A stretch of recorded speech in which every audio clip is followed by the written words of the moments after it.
തിരുവനന്തപുരം പൊന്മുടി ഒന്നാം വളവിൽ മരം വീണ് ഗതാഗതം തടസ്സപ്പെട്ടു. അഗ്നിശമന സേനയെത്തി മരം മുറിച്ചുമാറ്റി ഗതാഗതം പുനഃസ്ഥാപിച്ചു.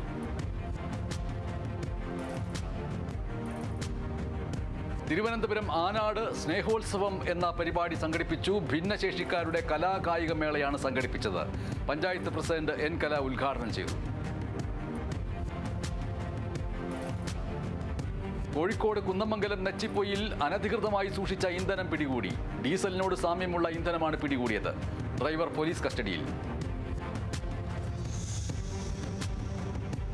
തൃശൂരിൽ കാർഷിക ക്ലബിന്റെ നേതൃത്വത്തിൽ കോളിഫ്ലവർ, ക്യാബേജ് കൃഷികളുടെ വിളവെടുപ്പ് നടത്തി. SSG ചെയർമാൻ അഫ്സൽ പാടൂർ ഉദ്ഘാടനം ചെയ്തു. കൊല്ലം അഞ്ചലിൽ 2.5 കിലോ കഞ്ചാവുമായി ഒരാൾ പിടിയിൽ. കടക്കൽ മാങ്കോട് സ്വദേശി ഷാജഹാനാണ് പോലീസിന്റെ പിടിയിലായത്. ഒരാൾ ഓടി രക്ഷപ്പെട്ടു. കോഴിക്കോട് വെസ്റ്റ് ഹില്ലിൽ ചാക്കുകെട്ടുകളുമായി വന്ന ലോറി മറിഞ്ഞു. തലശ്ശേരി രജിസ്ട്രേഷൻ ലോറിയാണ് മറിഞ്ഞത്.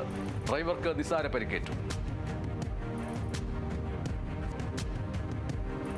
കോട്ടയം ചങ്ങനാശ്ശേരിയിൽ കേരള NCC സിവിലിയൻ സ്റ്റാഫ് അസോസിയേഷന്റെ സംസ്ഥാന സമ്മേളനം നടന്നു. MLA അഡ്വക്കേറ്റ് ജോബ് മൈക്കിൾ ഉദ്ഘാടനം ചെയ്തു.